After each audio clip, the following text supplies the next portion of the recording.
All right, guys, let's get started. The topic for today's lecture is personalization and recommender systems. So we start with some definitions, and then we're going to look into the technical details, how we build the models and how to use them. So first of all, what's personalization? Well, personalization, broadly speaking, is delivering the right experience to the right customer at the right time, right? So the right experiences can be a product recommendation, it can be service, it can be content, it can be the right pricing. It should be delivered through the right channel, whether it is in person or through the web or mobile, or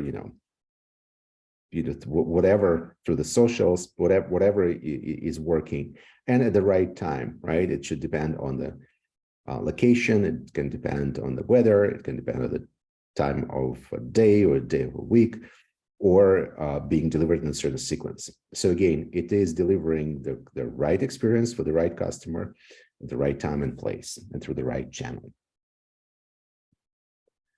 So personalization actually helps a lot.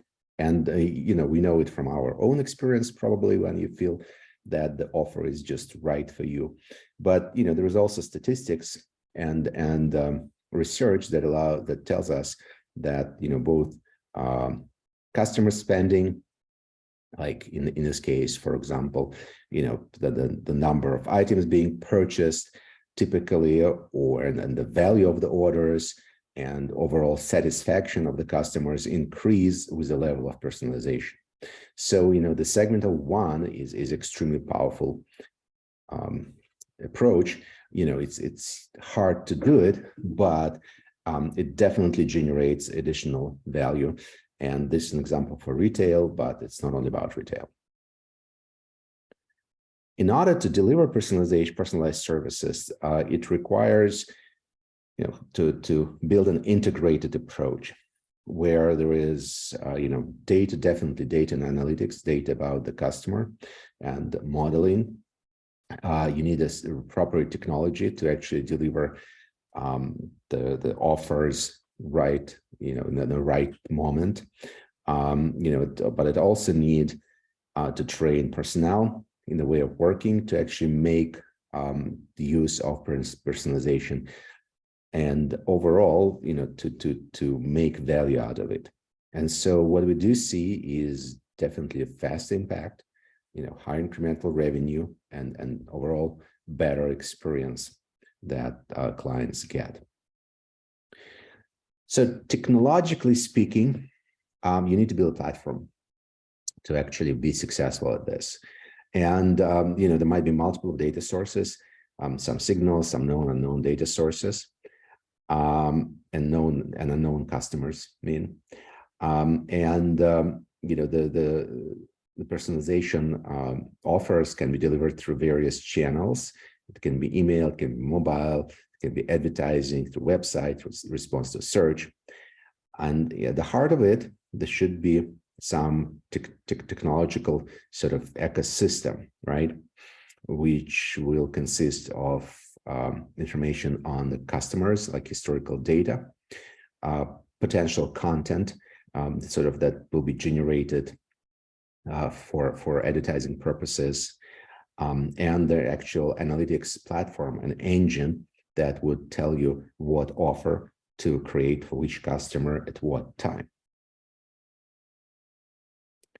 Now, that's sort of the very broad definition and very broad picture of how one can use personalization within the commercial pipeline. And now we're going to talk about several algorithms that are applicable there.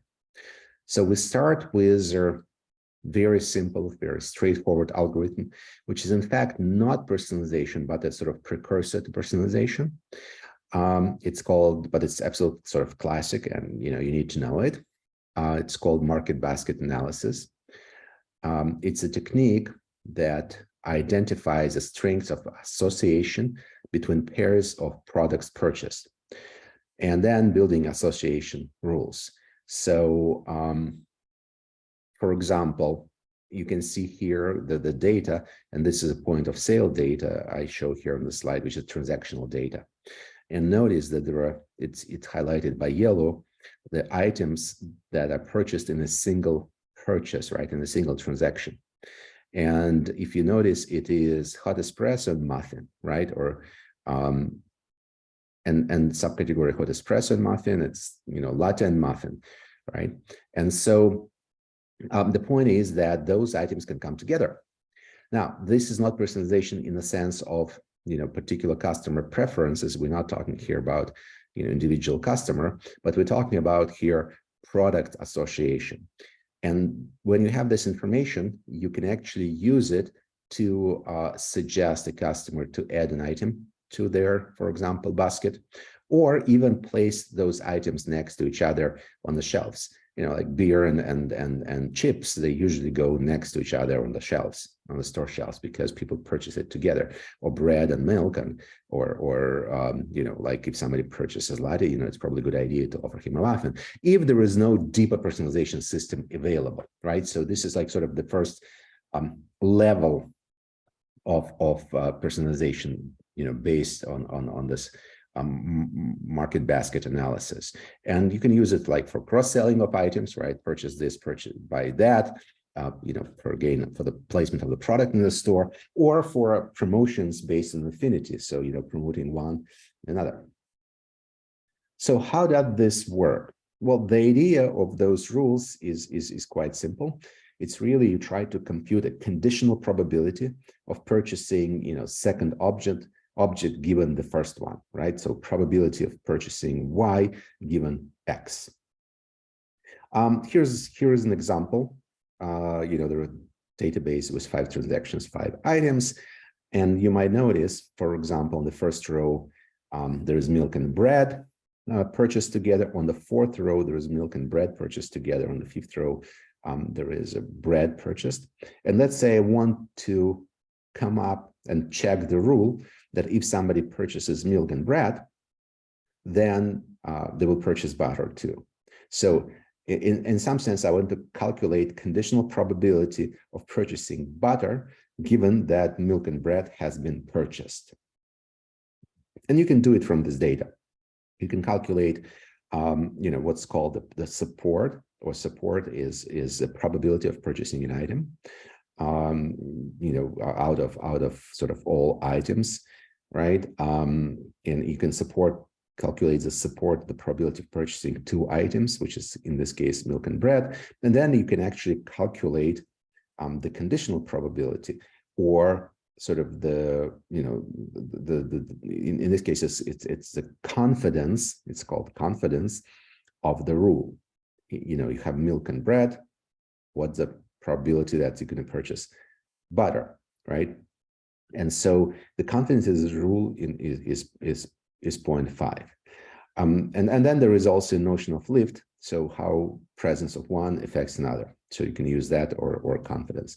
But the confidence in the rule, I think, is the most sort of, you know, interesting value, which is again conditional probability of purchasing second item given the first pair.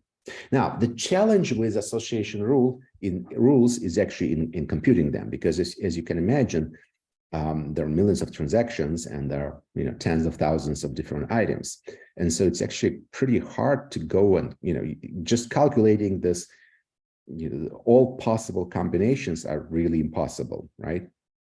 So, but there is a famous algorithm, which is called a priori algorithm by Agrawal and Srikant, that allows us to iteratively build out those type of association rules. And it's based on a simple idea that any subset of, so we have a set, right? So if we have a frequent set means that, you know, again, all items, you know, this set, let's say of those 3 items occurs frequently in our data, then it can only occur frequently if any non-empty subset, right? So let's say if you have 3 items, then the subset is pairs, also frequent. Otherwise, you know, all 3 cannot be frequent. So, you know, each pair should be frequent. Otherwise, all 3 cannot be frequent. And so based on that idea, you can actually build out those frequent subset subsets in quite efficient way. So here is an example. If you look at on the left-hand side, there are a database of, say, transactions, and just number of transactions, 10, 20, 30, 40, it's just transaction ID. And there are items purchased in each transaction. So, the first row is ACD, BCE, ABCE, BE. So what you want to do is you want to actually calculate how frequent is the item set of single item, right? Which is just sort of how often each single item has been purchased. And you realize that item D has been purchased only sort of one time. And let's call everything, for this example, we'll put a cutoff of frequency to be equal to 1, but it can be like any number you decide. So then, we reduce item set. And now it's A, B, C, E. Now let's actually form a pairs and all the possible pairs from this item set and check how often they occur in our data. We see that. And then you realize that the pair AB and AE occurs only once. So we again throw out those pairs. And then we have only pairs AC, BC, BE, CE. And then from that, we can form, if it is all these pairs, we can form BCE pair that is again frequent when the pair with A is not frequent in here. And so that's pretty much the only item set with 3 items that is possible. And so that's how you build it, right? You build it iteratively, increasing and adding new items to the previously created, frequent item set. And then when you have those item sets, you can actually calculate the support or like conditional and confidence. You can calculate conditional probability of purchasing additional item to the items has been purchased. So this is the way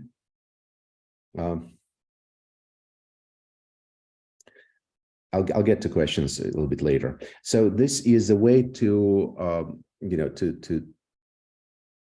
to build the sort of to add to already purchased items, to add a new item, right? We'll get the probability. Correct. You're right. Let me go back to this slide. So yes, so you calculate probability of purchasing 2 items together like milk and bread by the frequency of that purchased together. So if you look here, the milk and bread has been purchased twice together out of 5 transactions. Here we ignore customer IDs. It's all transactions that you see in the store. So there is one transaction, transaction number 1, milk and bread, transaction number 4, milk and bread, 2 transactions. They purchased together 2 out of 5. It's the probability 40%, right? 0.4. Okay. All right. So that is the sort of the first sort of, the baseline, right? That's how you can actually, even if you don't have a customer IDs, how you can actually add more sort of to experience, how you can actually provide more sort of specific service by looking at the item association. Now, very often you do actually have customer ID. And if you do have customer ID, then then you know which customer makes what transactions, what items being purchased. And then you can actually build real personalization, which is providing not a sort of generic, maybe good offer, but generic offer. But here you can actually calculate based on the particular customer interest and his history. And of course, the sort of the most famous systems, the most famous personalization systems.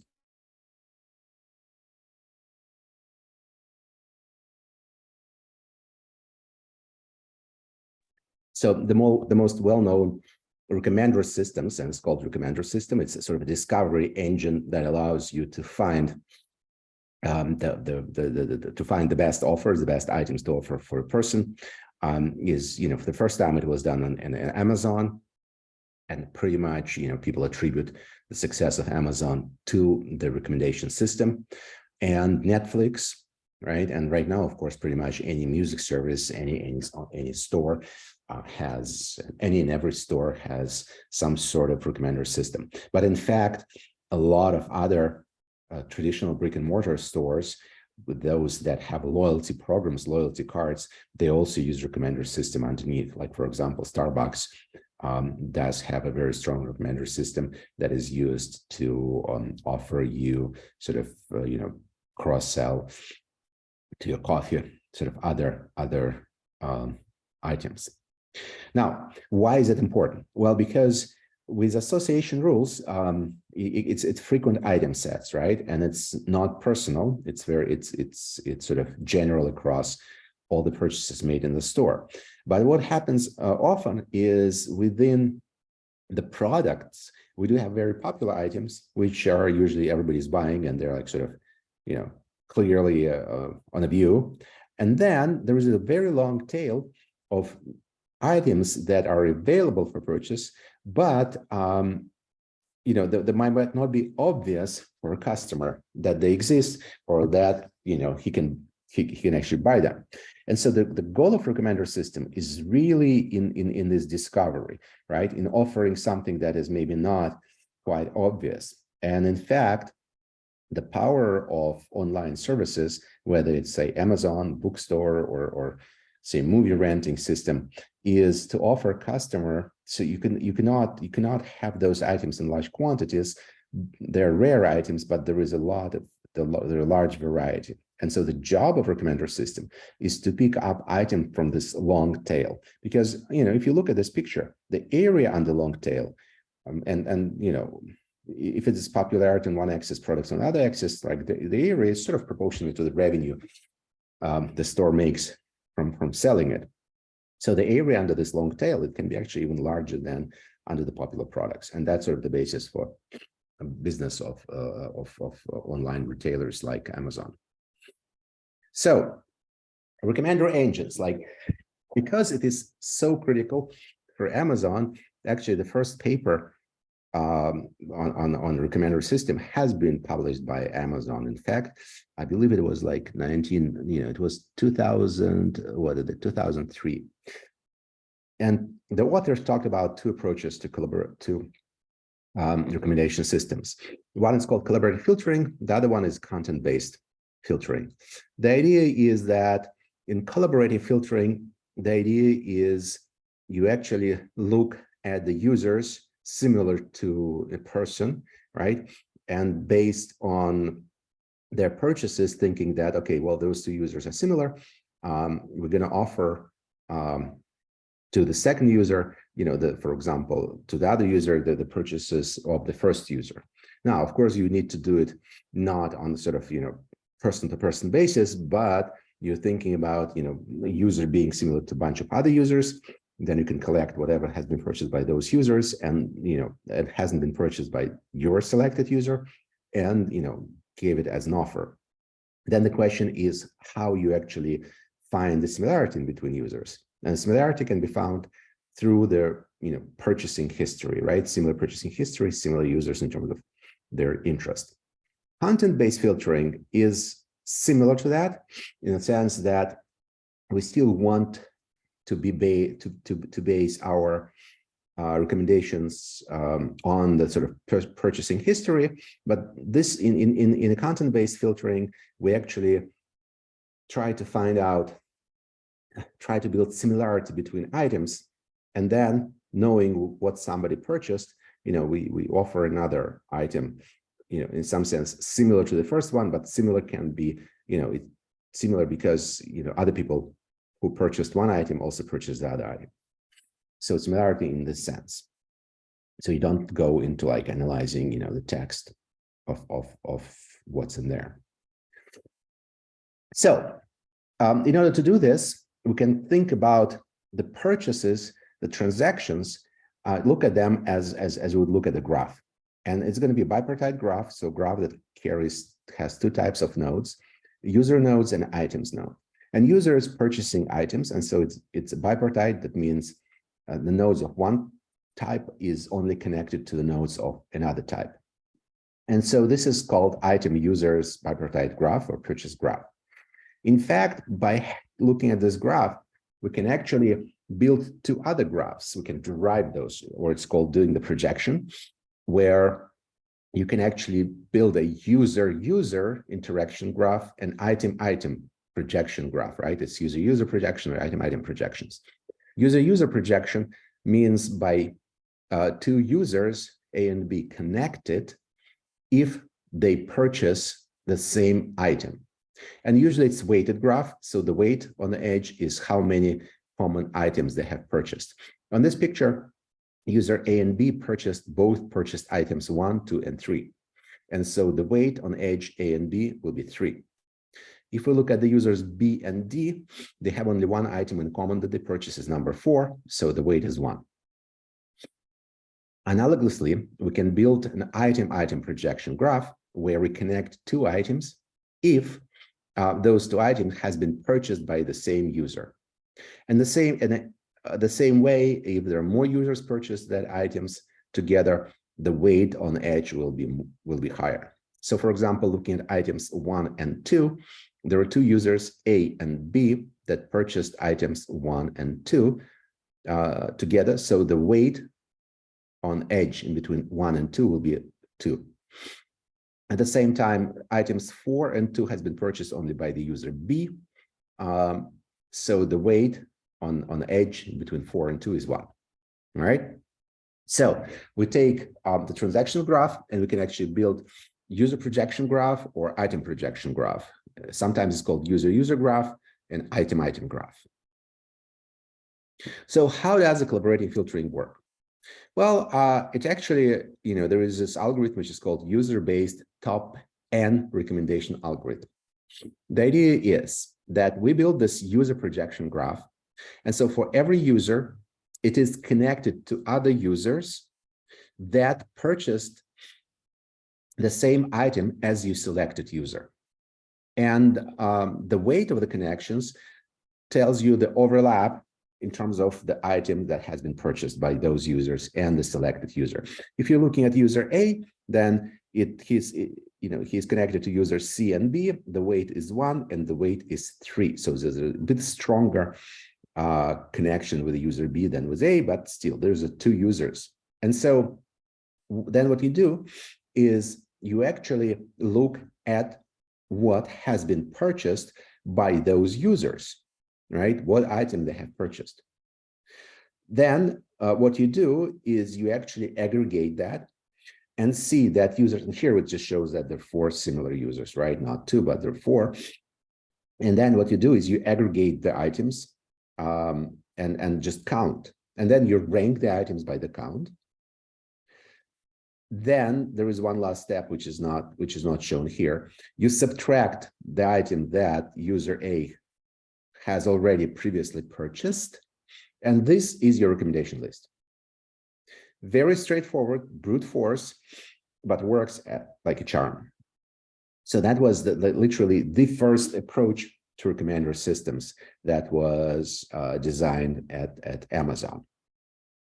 Now, alternatively, there is a slightly different way of doing it, which is you can actually take a user and for the items that user purchased, you look into the item projection graph.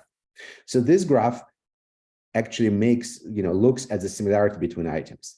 Now, it's important that the similarity between items is not in terms of the content. It's not like the same writer of the books or the same brand. Here, on the very sort of basic level, two items are similar if they're purchased by number of people together, right?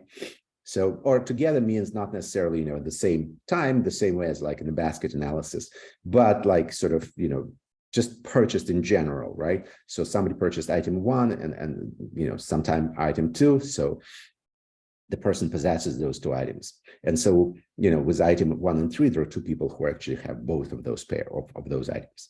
So then when you have this graph and you have items that user A has, then for each of the items that he has, you can actually, using this graph, find similar items. And similar items are those items that are connected to the item from the user from the user A based on the graph edges. And so for each item that user A has, we can actually find similar items, and the same way group them together and rank by frequency and by similarity, subtract the items that the user actually had, and here it's gloves and a shirt, and you end up having the items that can be offered to user A. Now, in fact, based on the experience, this item approach works typically better than user. But that is sort of practical observation. So typically when people build those type of algorithms, they start with item based recommender, and if they don't get the good results, you can try the other one, but typically that's the algorithm of choice. So to understand the next level of sophistication in algorithms, we can look into the connection between matrices and graphs, right? And you remember that for a matrix, we can actually have an adjacency matrix. For a graph, we can have an adjacency matrix representation, and for a weighted graph, we have adjacency matrix, well, with not only binary but with real numbers. Now, when we look at bipartite graph on the right, you can actually represent it as a table, and where the rows correspond to one type of nodes, and columns correspond to another type of node. And then the entries in the matrix are the values on edges. So we're going from symmetric matrix, adjacency matrix, to this table representation for the adjacency graph. Now, based on that, if we use that representation for the graph, the matrix representation, you can actually think about predicting user ratings as a matrix operations. And so here, again, we're kind of demonstrating the adjacency matrix. I'm sorry, not adjacency matrix, but we're demonstrating the bipartite matrix, right? This table where you have users and items. And non-zeros are those connections, that we will have on the bipartite graph. So based on that, pretty much as we discussed on the previous slide, we can build a user interaction, right? The graph, which is now usual graph, and so there is an adjacency matrix, which is a traditional adjacency matrix, right? Sort of the similarity of the users. And the same way, and similarly, we can build a matrix which is item-based collaboration, where it's a similarity between items. And then what we do is, in fact, we can actually, look at what we do as a multiplication of this matrix by a vector that represents, our users and the items that they have previously purchased, and then we get the result. So pretty much it is, what I'm trying to say is that the description that we have given to operations on graph, you can express as a matrix vector multiply. Now, why is that important? Well, it's important because you can actually build more sophisticated systems based on this matrix multiplication idea. And to do that, one thing we need to understand that we can actually think about similarity in between items as, or similarity in between users as a similarity between the vectors in this matrix. Like, for example, if I want to take two books, to calculate the similarity in between two books, I can take two vectors, two columns that corresponds, each of them corresponds to the book, and think about them as vectors in the space of users, and then introduce the traditional cosine similarity in between them, which is, you just do the dot product divided by the length of each vector, and that similarity will tell us how similar our books are. based on the user preferences. Again, this is not a content similarity. This is similarity calculated based on the user preferences. So when we have that, we can actually use this approach to even do better predictions. And the way to do this, we're going to discuss on the next slide. So the next step in recommender systems is recommendation by so-called matrix factorization. So the idea is that you can take this matrix and then look for a representation of users or items as a full vectors like we did here, right? Here every item is a vector of the length of the users, and every user is a vector of the length of the items. But we're trying to find a so-called embedding or representation in some space of a smaller dimensionality. And here, notice what happens. This matrix can be decomposed into the product of two matrices. And for each matrix, and here you have this cartoonish picture, you can think about every row as a user and every column as a vector. But now each of them, instead of being in the higher dimensions, they have only 3 dimensions. So each vector is of length 3, and this length of x 3. So in some sense, by doing so, you're projecting users and items into the same 3-dimensional space in this case, where the similarity is determined as a cosine, as a product in between those vectors. And so, when users and items are placed in that space, then some axes in that space can be actually explainable, others maybe not. But the point is that when users are getting close to some item in this space, that would be your recommendation. In fact, all the story right now about sort of the foundation of transformers, generative AI, deep learning, it all works with so-called encoders. And encoders is the way to embed information in some low dimensional space. And this matrix factorization, which is actually called singular value decomposition, which is like the simplest one, is one of the simplest sort of cases of this, of the embedding of putting your data in low dimensional space. And so again, I mean, I'm not expecting you to understand the details here, but the point is that trying to find those embeddings, this is pretty much the state of the art right now. That's how a lot of state of the art algorithms are working. So they started all with collaborative filtering, and then they look at the graphs through the matrix perspective, and then there is this operations of the matrix to finding various ways to embed that information in low dimensional space. Okay, so a couple more things which are important. When we build a recommender system, we of course need to evaluate that recommender system, whether we use item-item recommendation, user-user recommendation, or matrix factorization, or any other one. We need to try to evaluate that. And we talked about evaluation of clustering. We talked about evaluation of supervised learning. So the only difference that we have here in the recommender system is that, compared to traditional machine learning, is that we actually cannot just, traditionally we'll split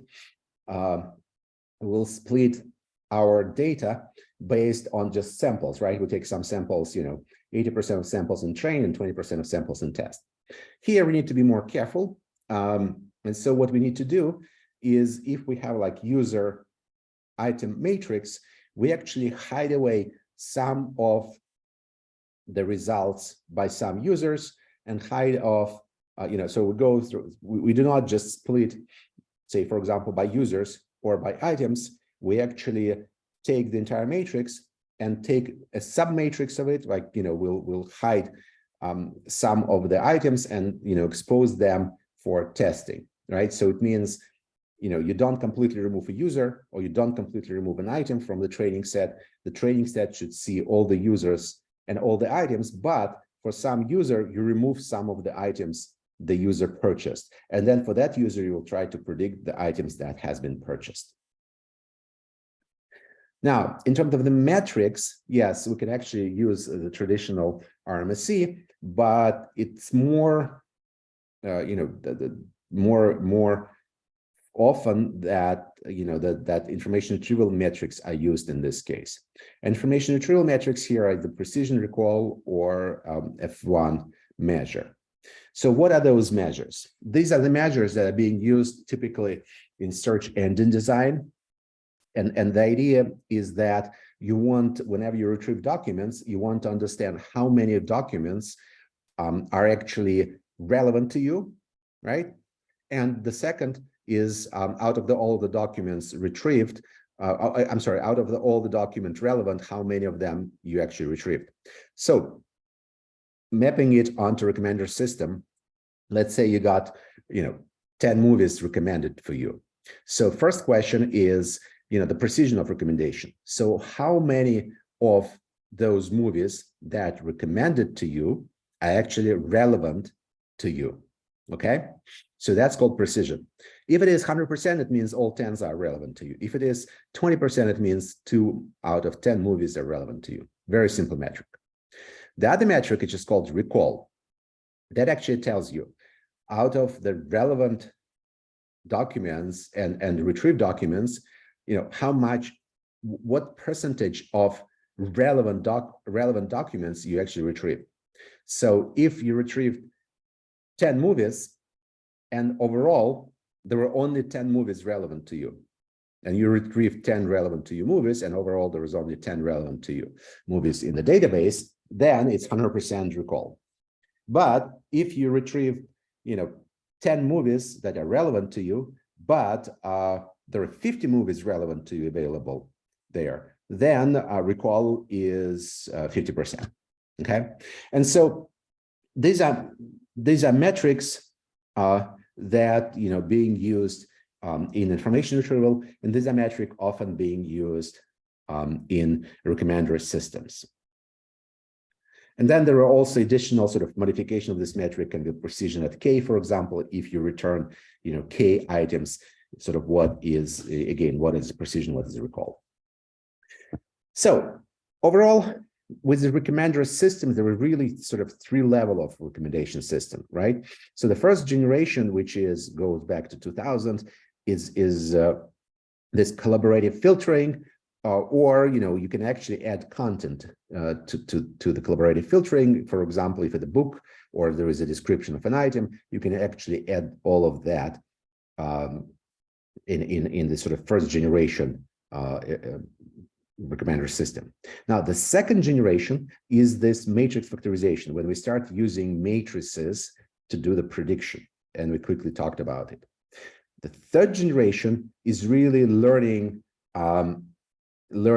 based on this matrix factorization, but doing various sort of embedding, projections, etc., which is usually done with the deep learning and transformers. And this is sort of the state of the art that we have right now. Now, having said that, remember that as you go left to right, you need more and more data, and you need more and more in compute power. And so your recommendation is getting more and more expensive in terms of how much it costs you to recommend an item. So though quality on the third generation of recommender system is better than in the first, but there is still room for first and second and third, depending on the scale of the problem, amount of data available, and the costs.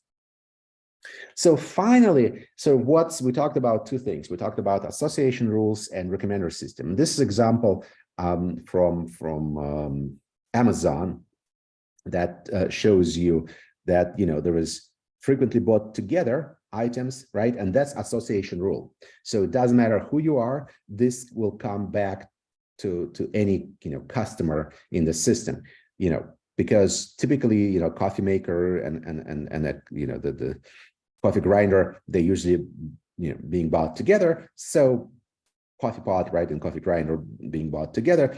So these are frequently bought together. That's association rule. But then the other thing, which is customers who bought this item also bought something else. Okay, that's your recommender system in action, right? So you're actually looking for what other customers buying, right? The customers who bought, the coffee pot also bought other things, and that's sort of the difference in terms of how you use it and how you apply it. Yes, and in deep learning, there are various methods. You can use convolutional neural networks working on the matrix, thinking about matrix as an image. You can use transformers. You can, it's all kind of, or you can use, encoder out encoders, to encode and project into lower dimensions. So pretty much any of the today's method you can put in there. So finally, since we're talking about practical real-world applications, there are a few things you need to do to actually deliver this personalization at scale. So first of all, you actually need to be able to collect the data, right? Without the data, it's not going to work. And you need to identify, customer data. You need to aggregate it, sort of, and then you need to train the models. And in fact, you will need to regularly retrain the models because customers change, customer preferences change. So you want the models to be, sort of agile.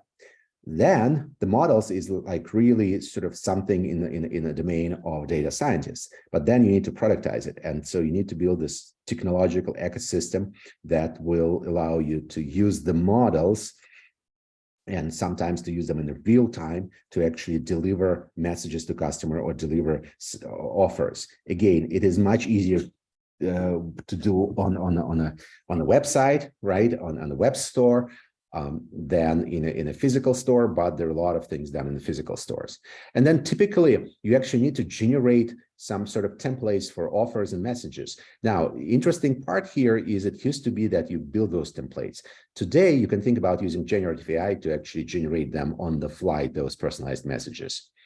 And, that sort of changes, in fact, this right part of this table to using instead of using creative agency, you can use again generative AI to generate creatives, and instead of having like a library of templates and the sort of modular assets for the content, you actually can generate that on the fly with generative AI right now.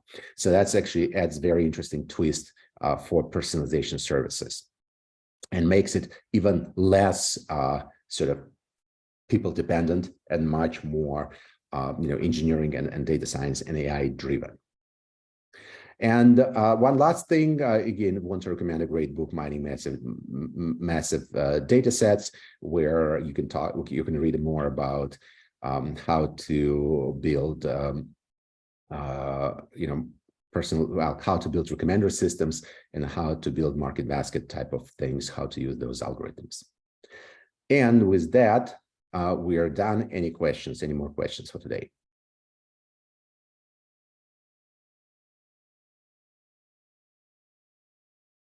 All right. If there's